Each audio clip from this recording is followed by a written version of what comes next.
Hello दोस्तों, Ponting classes YouTube channel में आप सभी लोगों का बहुत बहुत स्वागत है।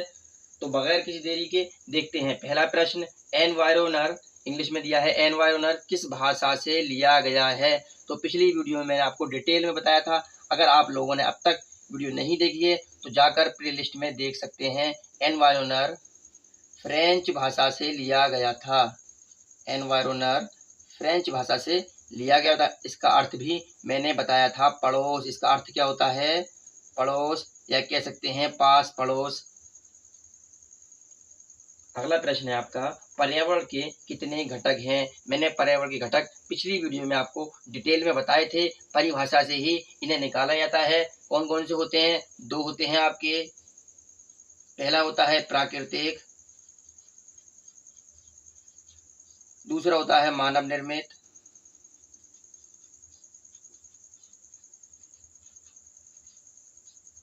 हो सकता है आपके एग्जाम में ये दोनों न देकर जैविक तथा अजैविक भी दे सकता है, तो आप उन पर टिक कर देंगे। वरना सबसे पहले तो आपके प्राकृतिक तथा मानव निर्मित ही दिए होंगे। अगला प्रश्न है आपका, पृथ्वी को मुख्य रूप से कितने घटकों में बांटा गया है। तो पृथ्वी के घटक भी कह सकते हैं, पृथ्वी के क्षेत्र भी कह सकते हैं। तो कितने हैं? चार में बांटा गया है। कौन कौन से थे आपको बताया गया था पिछली वीडियो में डिटेल में। सबसे पहला था आपका स्थल मंडल, जिस पर हम निवास करते हैं। स्थल मंडल, जल मंडल, वायुमंडल और इसके अलावा होता है जैव मंडल। तो ये आपके चार होते हैं।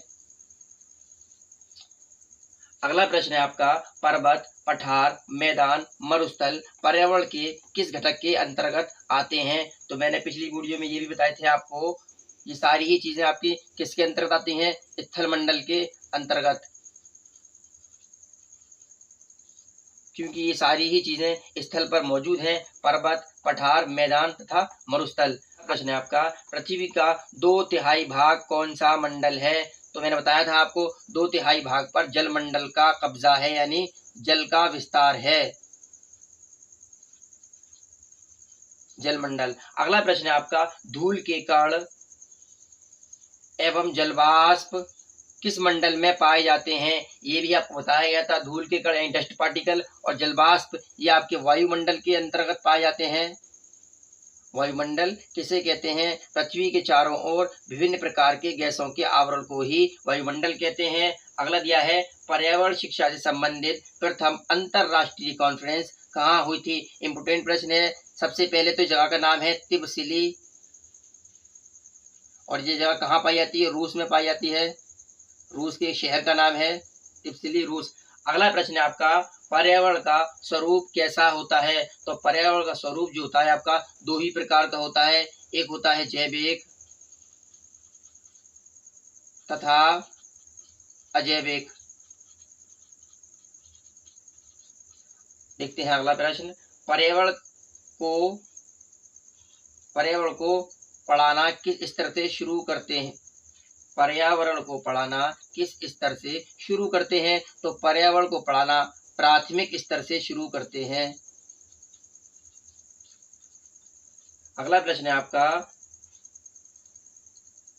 प्रश्न नंबर 10, पर्यावरण जागरूकता का शुद्ध ज्ञान कैसे प्राप्त होता है। देखिए, पर्यावरण जागरूकता का शुद्ध ज्ञान आपको भ्रमण से प्राप्त होगा। जब तक आप कहीं पर विजिट नहीं करेंगे, डायरेक्ट यानी प्रत्यक्ष ज्ञान प्राप्त नहीं करेंगे, तब तक आपको पर्यावरण जागरूकता का ज्ञान नहीं प्राप्त होगा। यानी इस ज्ञान को हासिल करने के लिए आपको भ्रमण करना पड़ेगा। अगला प्रश्न है आपका, पर्यावरण शब्द हिंदी के किन दो शब्दों से मिलकर बना है। बहुत ही महत्वपूर्ण प्रश्न है, ज्यादातर परीक्षा में बनता रहता है। पर्यावरण किन दो शब्दों से मिलकर बना है?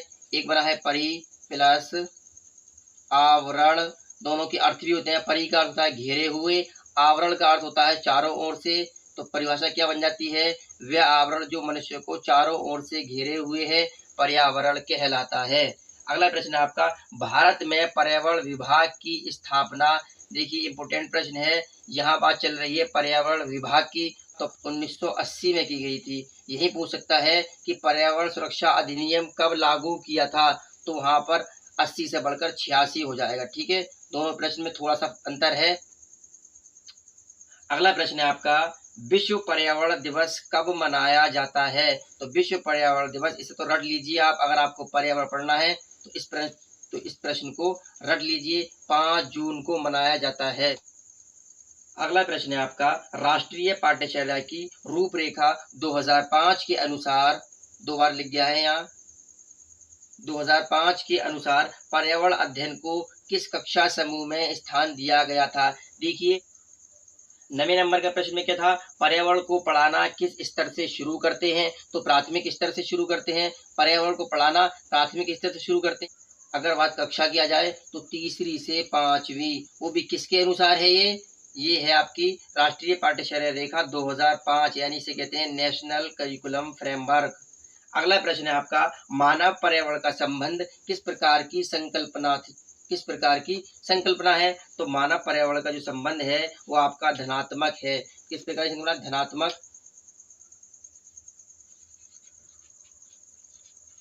धनात्मक संकल्पना है। देखते हैं अगला प्रश्न। अगला प्रश्न है आपका, पर्यावरण जागरूकता को बढ़ावा देने के लिए कौन सी प्रतियोगिता का आयोजन किया जाता है? इंपोर्टेंट प्रश्न है। एक ओलंपियाड, कौन सी है?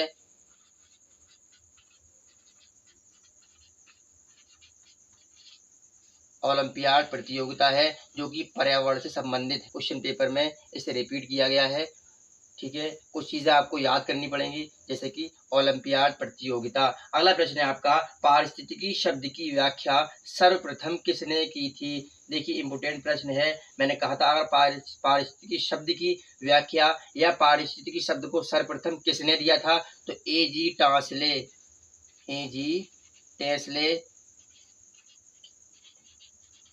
एजी टेस्ले महोदय ने दिया था। और कब दिया था? 1935 में। लेकिन अगर पूछ ले पारिस्थितिकी का पिता किसे कहा जाता है? तो पारिस्थितिकी का पिता अर्नेस्ट हैकल को कहा जाता है। अगला प्रश्न है आपका, पारिस्थितिकी तंत्र में मनुष्य किस श्रेणी में आता है? तो पारिस्थितिकी से सब डिटेल में बताया था। अगर आप लोगों ने अब तक उस वीडियो को नहीं देखा है तो प्लेलिस्ट में जाकर देख सकते हैं, जिससे कि आपको ये क्वेश्चन अच्छे से समझ में आने लगे।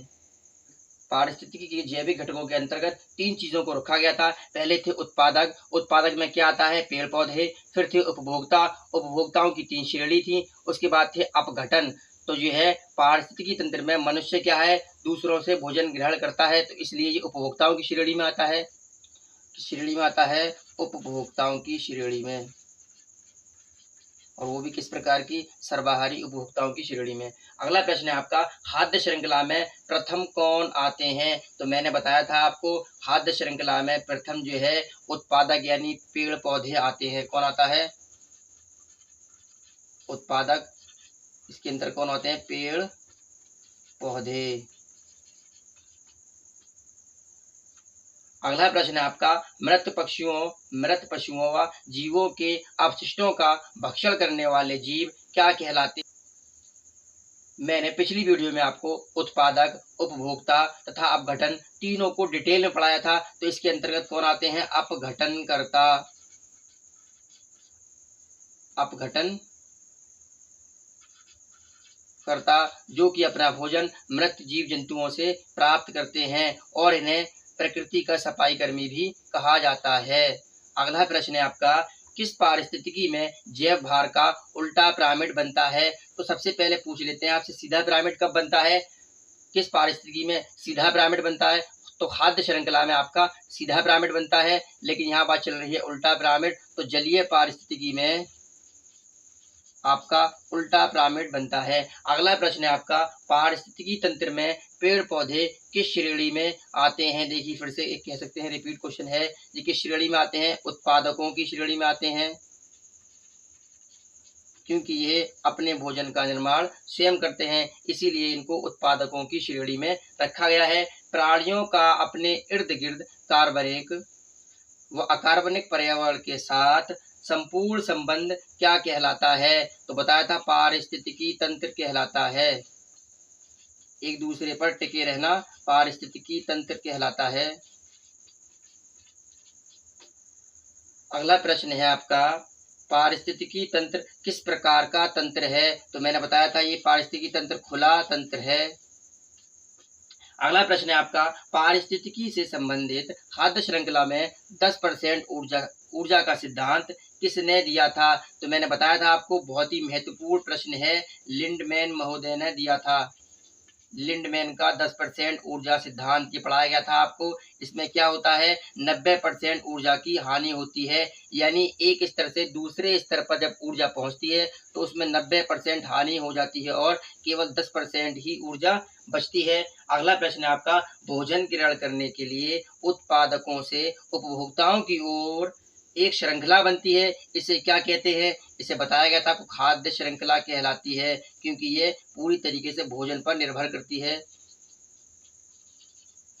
खाद्य श्रृंखला कहलाती है। अगला प्रश्न है आपका, ओजोन दिवस कब मनाया जाता है? मैंने अपनी टाइम में एक ट्रिक बनाई थी, इस तरीके से OPS एक कोड था मेरा, जिससे मैं निकालता था। ओ से होता था अपना, ओ से होता था ओजोन परत, और पी से होता था 16 नंबर पर आती है आपकी पी, इसलिए 16 सितंबर, और एस से सितंबर। इसी तरीके पर्यावरण को याद करने के लिए भी मैंने एक ट्रिक बनाई थी, PEJ। पी से होता है पर्यावरण दिवस, ई से होता है 5वें नंबर पर आती है, इसलिए और जे से बन जाता है आपका जून। इसलिए अब तक याद है, जब मैंने टेट की तैयारी की थी तब मैंने ये ट्रिक बनाई थी। अगला प्रश्न है आपका, चिपको आंदोलन के प्रणेता कौन है? बहुत ही महत्वपूर्ण प्रश्न है, पर्यावरण के लिहाज से सबसे ज्यादा पूछा जाने वाला इकलौता यही सवाल है, जो कि हर परीक्षा में कंटिन्यू अब तक पूछा जा रहा है। कौन है इसके? सुंदरलाल बहुगुणा। सुंदरलाल बहुगुणा। हालांकि चिपको आंदोलन कई लोगों ने मिलकर किया था, लेकिन इनका नाम सबसे ज्यादा प्रसिद्ध है। और यह कहां से शुरू हुआ था? उत्तराखंड से। दोनों ही बात महत्वपूर्ण है, याद कर लीजिए। अगला प्रश्न है आपका, पर्यावरण सुरक्षा अधिनियम कब लागू हुआ था? तो देखिए, अगर सुरक्षा अधिनियम की बात आ जाए तो इसे 1986 में लागू हुआ था, 1986 में लागू किया था। अगर वहीं पूछ ले पर्यावरण विभाग, तो पर्यावरण विभाग 1980। ठीक है। अगला प्रश्न है आपका, घास क्षेत्र पारिस्थितिक तंत्र किस प्रकार बनाता है? किस प्रकार बनाता है? तो मैंने आपको पिछली वीडियो में डिटेल में बताया था। सबसे पहले उत्पादक आते हैं, यानी घास। जब बात घास की कर ली है तो घास को किसने खाई? टिड्डे ने। टिड्डे को किसने खा लिया? टिड्डे को किसने खाया? मेढक ने। और मेढक को किसने खा लिया? सांप ने। और सांप को किसने खा लिया? मोर ने। इस प्रकार ऊर्जा क्या है? 10%, 90% ऊर्जा घट रही है, तो इसे ही लिंडमैन ने दिया था। 10% ऊर्जा का सिद्धांत भी कहते हैं इसे। और इसके अधिकतम कितने स्तर हो सकते हैं? अधिकतम 5 ही स्तर हो सकते हैं, अधिकतम 5 ही स्तर हो सकते।